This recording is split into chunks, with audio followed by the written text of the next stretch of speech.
Hey everybody, the time has finally come. Cliff Notes Podcast is finally here. So let's talk business, where we talk to everyday entrepreneurs and business professionals about the grind and hustle it takes to run an everyday business.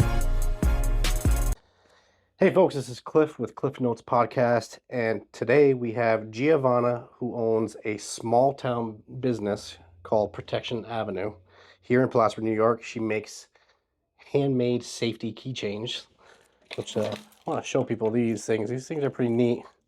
This stuff pretty much ensures the protection of women, daughters, anybody that kind of needs protection from predators on the outside. So it comes with a little, why don't you explain what these are? I love how you intro that. Anyone who needs protection.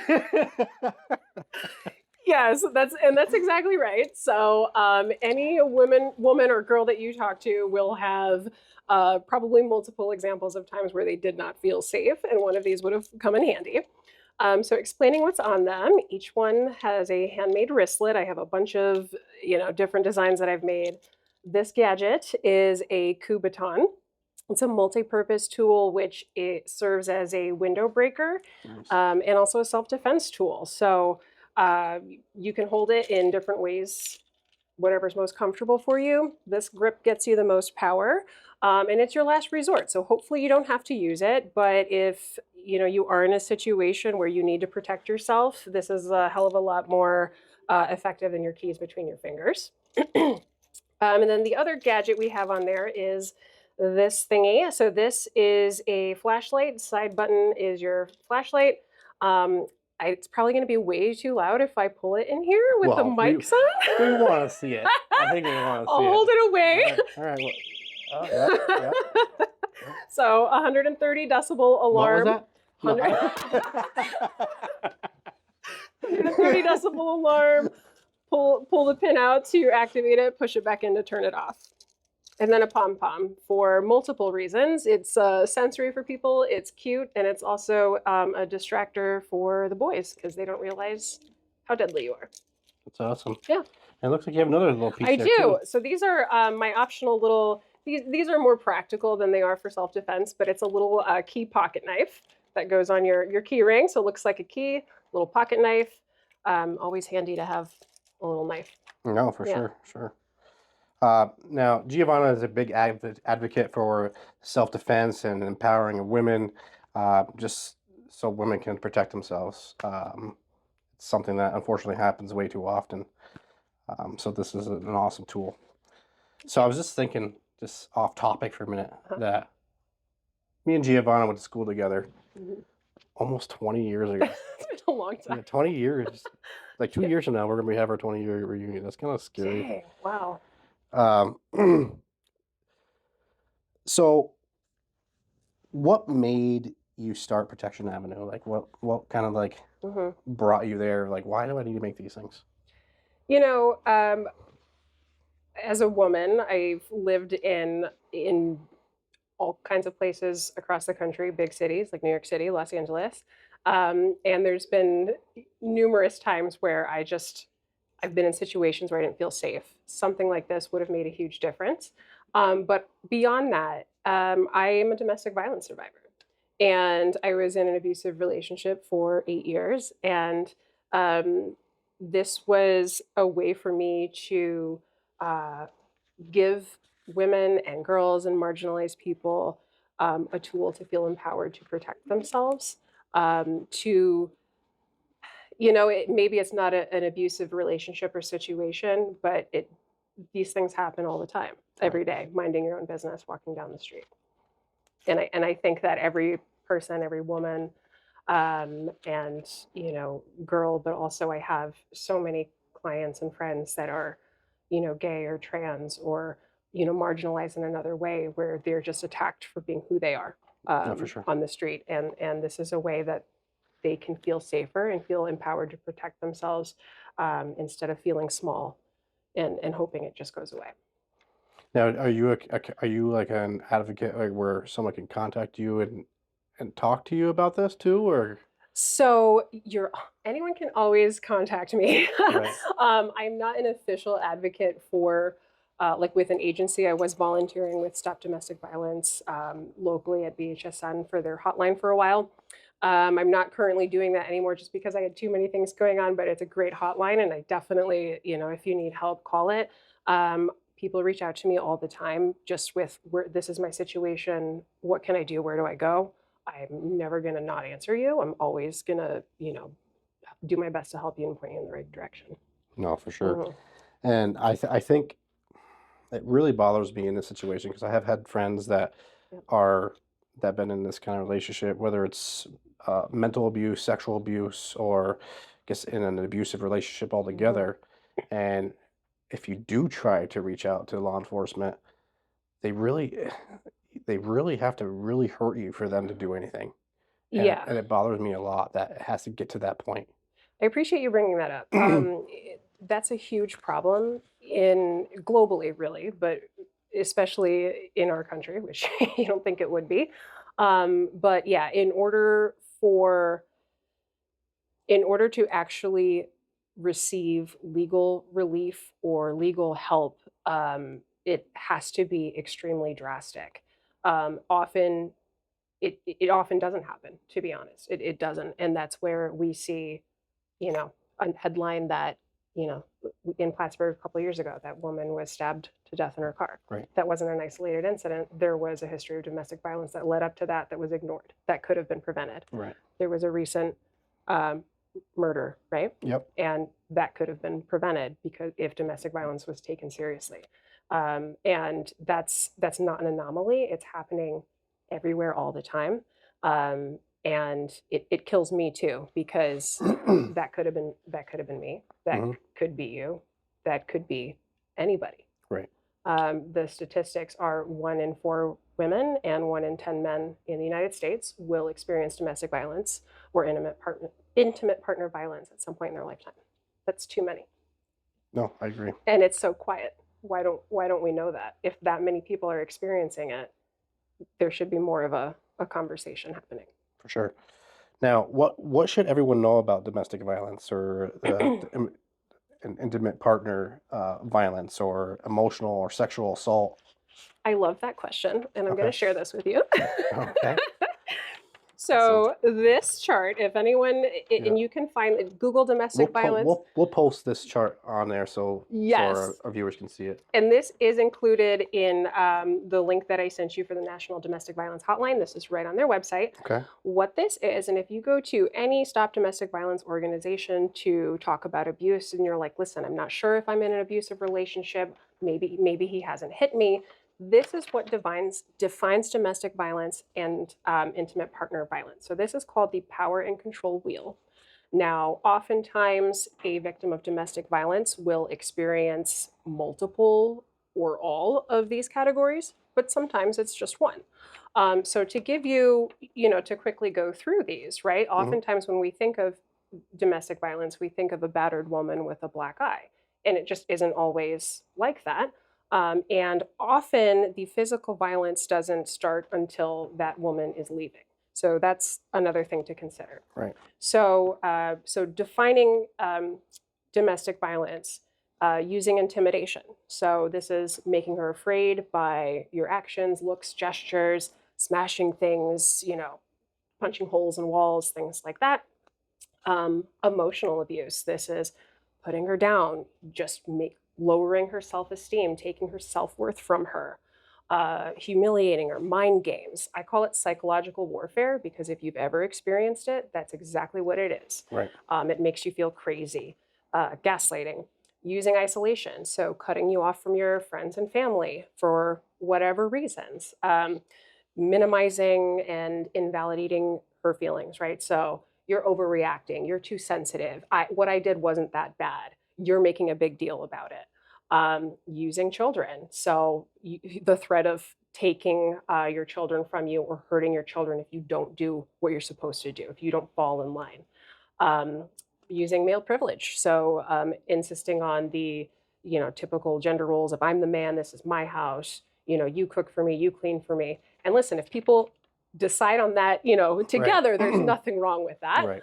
That's your choice, but it shouldn't be forced upon Pressured, anyone. yeah. Exactly.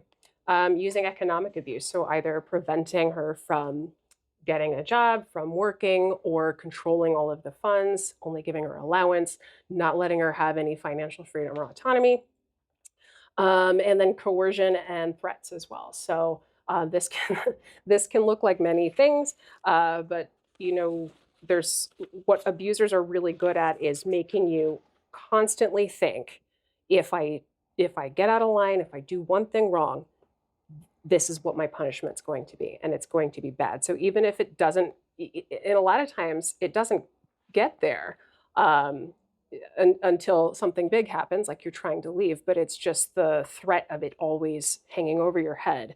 Again, psychological warfare.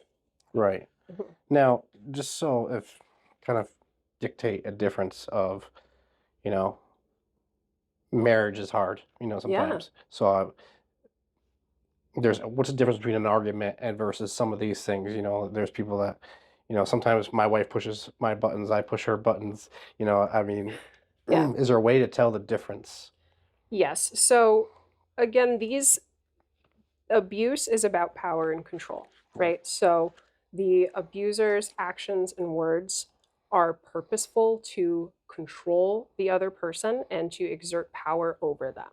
Right. And so the difference is in a healthy relationship, there's always going to be arguments, right? That's just human nature.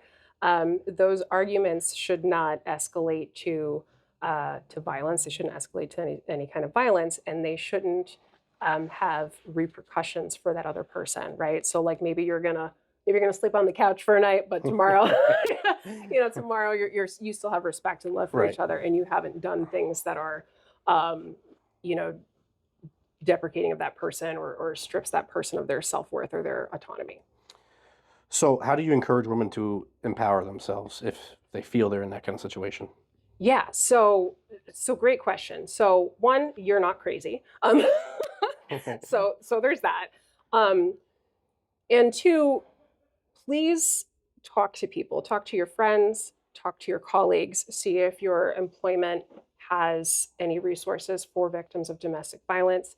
Reach out to the National Domestic Violence Hotline, reach out to your local Stop Domestic Violence, and go to therapy if you can. Talk to a therapist if you can. And I say this because, again, the most difficult part of domestic violence is the psychological warfare, because remember, now we've been made to think we're worthless, we can't do anything right. Our money has been controlled, right? So we don't have any resources. We're isolated. We've been cut off from our friends and family. So we feel very, very alone. And that feels very, very real. And so, and it is real.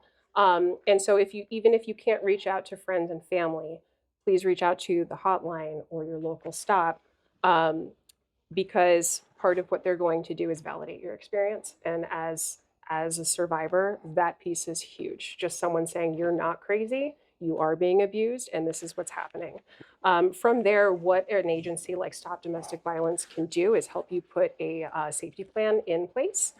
So this is a plan where, maybe you can't leave right now. That's often the case. It's not easy to leave for a variety of reasons, but they can help you put a plan in place so that when the day comes that you are ready to leave, you can make a clean break for it.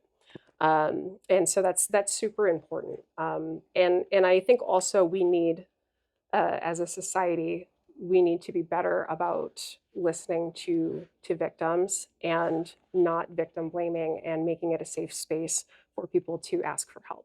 Right. Yeah.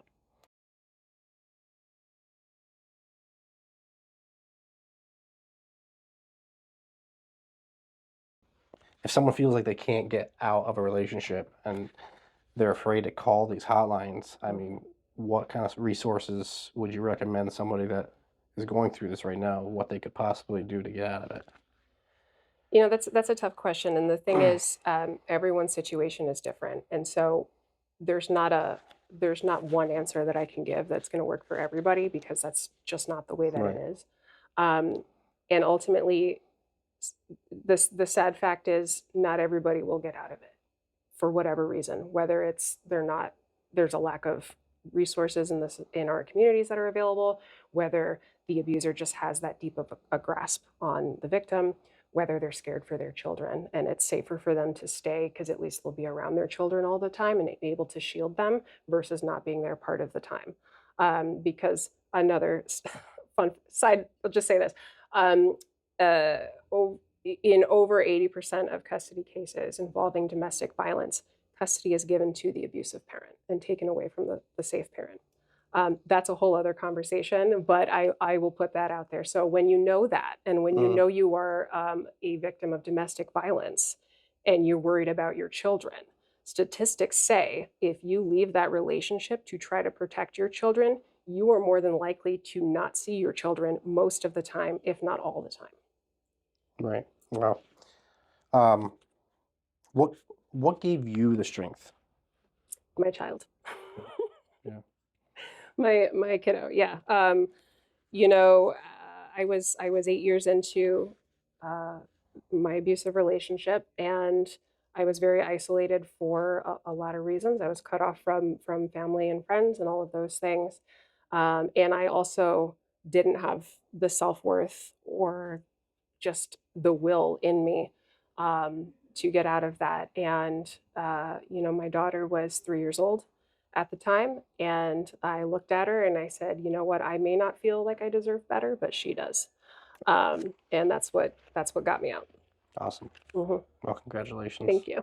You look like you're doing really well for yourself. Thank you very much. For those going through some domestic violence, sexual assault, what do you suggest, and could you list some local resources for us? Yeah. So in any of these situations, document as much as you can in as safe a way that you can. And I know that's not always possible, especially if you're in abuse, your phone's being, you know, he's always going through your phone, whatever, but document as much as you can, keep as much evidence as you can, and reach out to those local resources. So there's the National Domestic Violence Hotline. I know we're going to put that number and the website and the links here. There's the local Stop Domestic Violence through BHSN. They also have the 24/7 hotline. There is the National Coalition Against Domestic Violence. That is a great way for anybody, not a victim or survivor, to understand their role in stopping domestic violence and what they can do to help. There is there'll be the link for the New York State Department of Justice Office of Violence Against Women. That has everything you need to know about the laws in New York State pertaining to domestic violence and violence against women. There is the Sexual Assault Service through Planned Parenthood locally, which has a hotline that you can call as well. If you're in college, there's always your Title IX officer that you can reach out to for sexual assault services. And I'm trying to think if there's any others that I missed. If not, we'll definitely put them in the links. But yeah, I mean, for the younger people, I mean, because they're still in school, obviously your counselors and you know, your parents, and you know, sometimes that stuff happens, you know, close to home. So very often, you know, it's just doesn't have to be like an intimate person. It could be a family member, it could be a friend or an uncle, or and just being a correction officer prior to what I do now, you know, I saw a lot of that kind of domestic violence or sexual assault, and it's upsetting, and it's uncanny of how much it happens, especially in this area. Yeah.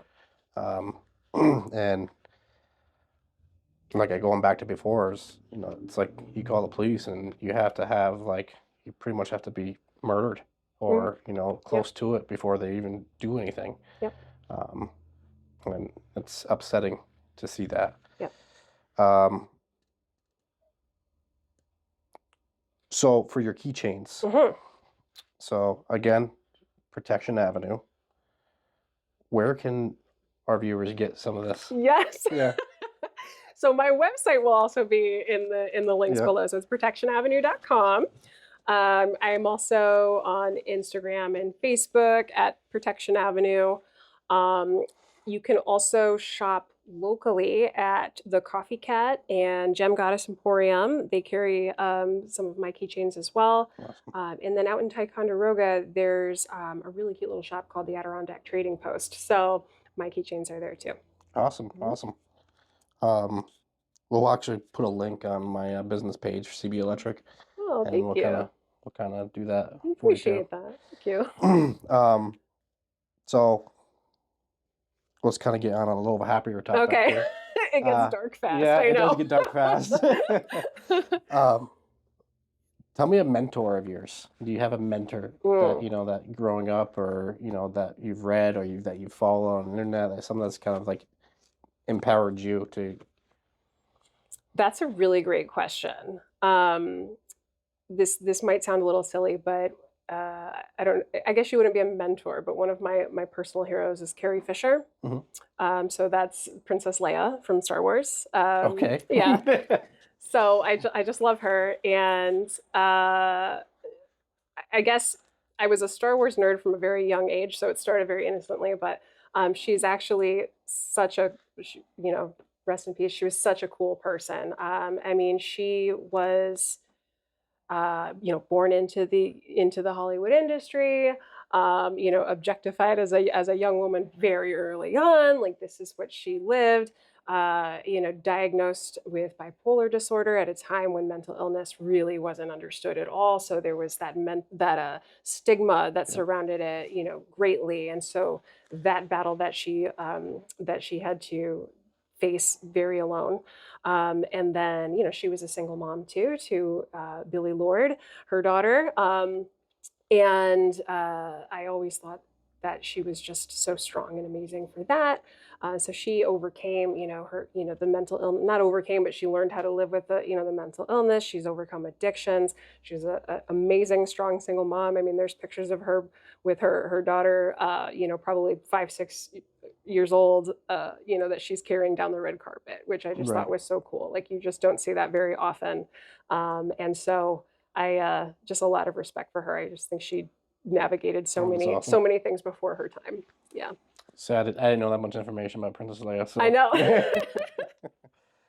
And I mean, it sounds kind of like you. You know what I mean? Like, you found the will and the urge to walk away from something scary, and here you are now. And you got look like a good, successful business here going on, a good head on your shoulders, and thank you. I definitely bought one of those keychains for. Yes, you did. For my staff, my wife, and there's it. Save the bees one. Yeah, no mo may. So, is there any questions you want to ask me, or that you would like to discuss? Let me see. Well, and I don't want to put you on the spot, Amanda, but if you're comfortable saying, as a woman, how many instances can you think of off the top of your head where you would have felt safer if you had a safety keychain? Easily, minimum more than 20 to 30 times, right? Yeah, just in the past few years, probably. Yeah, and sure. What about you?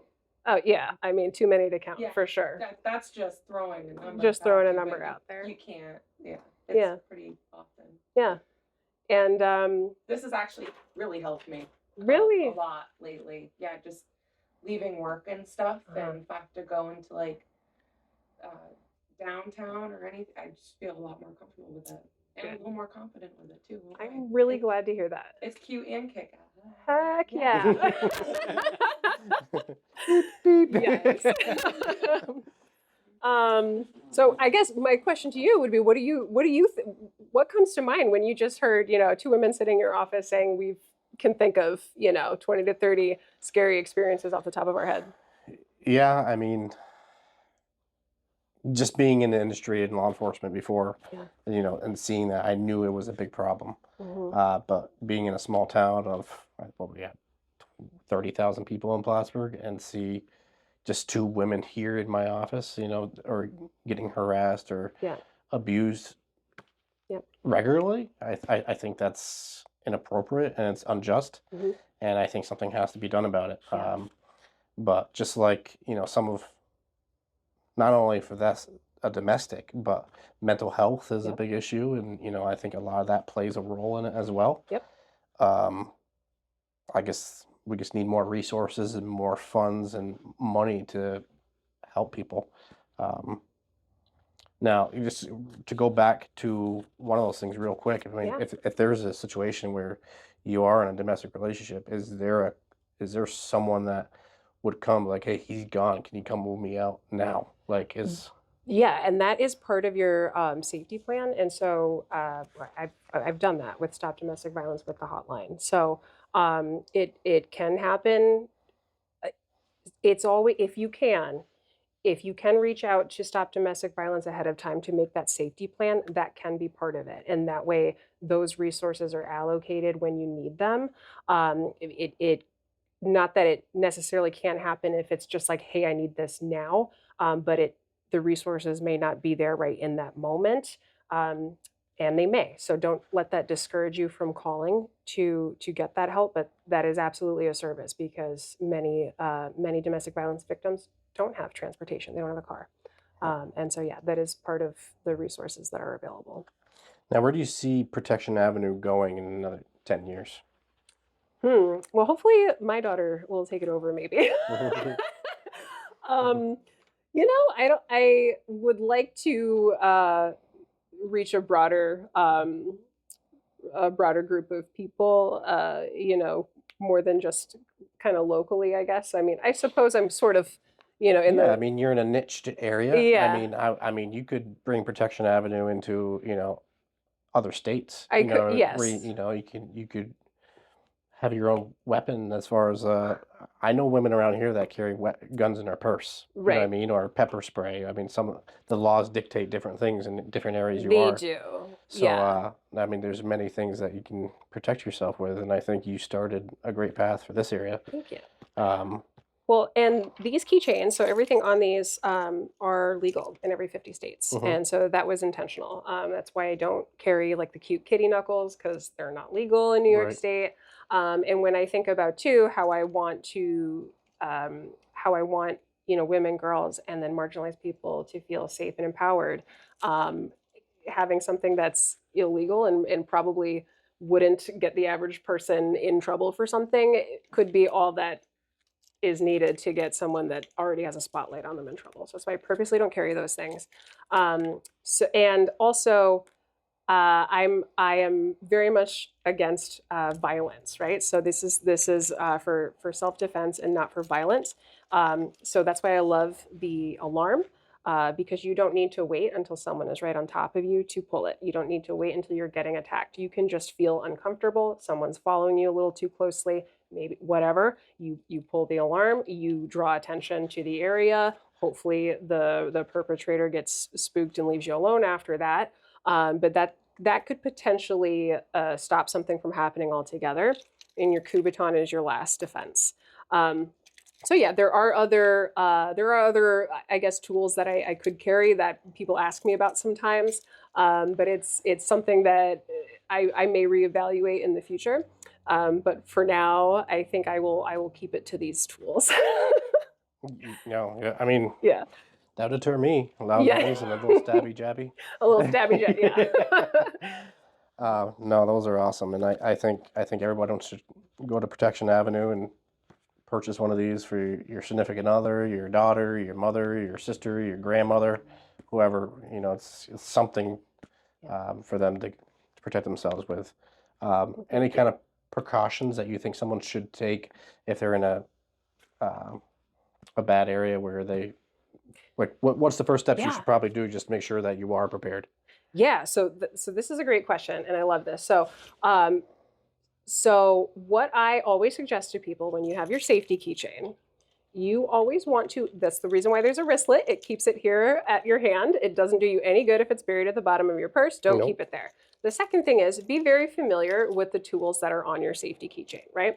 Because what happens in an emergency situation? So think of a time where whether it was a car accident or an emergency at home or something, someone sucker punched you, what goes through your mind? Like, what's the first thing that happens? Fight or flight. Fight or flight, Yeah. exactly. And so what fight or flight is that's actually a physiological response in your brain to where your brain sends your nervous system a message. So it shuts down to your most basic instincts. And so that's why you may think you know what you're going to do in a situation, and then that situation happens and you do something completely differently. It's because you're not in control in that moment. And so when fight or flight happens, that's not the time to learn a new skill. So you need to know how to use your tools before that happens so that you don't need to think about it in those situations. So being prepared is also being familiar with your tool, whether it's a safety keychain, whether it's your keys in your hand, whether it's, your mace or your taser or whatever it is, needs to be accessible, and you need to know at like the back of your hand how you're going to use it before that happens. So I'm an attacker. It's Yep. the middle of the night. I come from behind. What's the first thing you're grabbing? Oh, I'm going for my Kubaton. Okay. Absolutely. And where would be a first spot? So you'd if hit? you've grabbed me from behind. Yep. So this I probably have of your leg or your thigh. Okay. I could potentially go to your neck this way. And trying to think of what else we could do. And that's so another I'm also a big advocate for taking self-defense classes. Robert Hughes has a great Brazilian Jiu-Jitsu class locally, I think in Shazy or West Shazy. I'll give you that link too. Fantastic. So this is you cannot take enough self-defense classes. But other things that you can do that aren't related to my keychain in that situation, stomp on the top of your attacker's foot from behind. That'll sort of weaken them. What you can also do if you can position, if you have the ability to sort of position, reach in between your legs to grab his leg and pull him up that way. Just be prepared that if he doesn't, loosen the grip, you might go down with him, but it gives you another vantage point as well to fight off. But the key too is creating distance. We want to create distance between us and our attacker. And so the goal is to get away, not to stay and fight. Yeah, for sure. Yeah. And I just want to tell everybody that's watching that, if you see something, want to say something and do something. If a 6-foot man is overpowering a child or a smaller woman, there's too many instances where people just don't be a witness. Get in there and protect that person. I would never want to see somebody getting hurt and just watch them like, yeah, I saw it happen. I didn't do nothing about it. And it goes back to that flight or fight. And there's been situations where a woman was murdered in New York City a couple years ago in a whole complex, and she was screaming for help, and hundreds and hundreds of witnesses. Yeah. She died, and no one did anything. Yeah. And I just feel like, don't be a witness. Get involved. Absolutely. That's like really common too, like the bystander. The bystander effect. Mm-hmm. Yep. Mm-hmm. It's just one of those. It's one of those things that I just feel like people should, get involved and stop it. You're right. And frankly, it doesn't necessarily mean your involvement is going to be physical. Sometimes you just saying, hey, what's going on there? What are you doing? This doesn't look or feel right to me is enough to stop. And you're not hurting anybody that way, Yeah. And that's enough to deter things sometimes. I'll tell you a quick funny story. There was a time I was probably 22 years old. I had like a little I was a security guard, and I was at a bar with my wife, and we were outside, and I saw this guy, big monster of a man, slapping his little wife or girlfriend or whoever she was, and I ran up to him, and I Spartacus kicked him right in the butt. Nice. And he went down face plant, and he got back up, and he looked like the Green Mile guy to me. And the first thing I did was like, listen, pal, and I pulled out my little security badge, and I'm like, you want to go to jail tonight? You want to go to jail tonight? He's like, no. I was like, take a walk home. Good for My boys you. will be here soon. Good for I was you. like, oh, I'm glad that worked. Fake it till you make it, Yeah. Good for you, though. And that, honestly, just holding our friends and our family members and the people around us accountable too, and pointing out bad behavior does so much to stop these things from happening. Awesome, for sure. Yeah. So if you guys are involved in some kind of domestic, or you just need to talk to somebody, There'll be links on this post when we post it, and there's plenty of people to contact. Don't hesitate to call.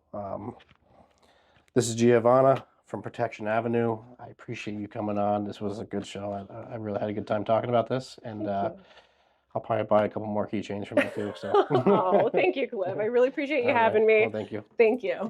Bye.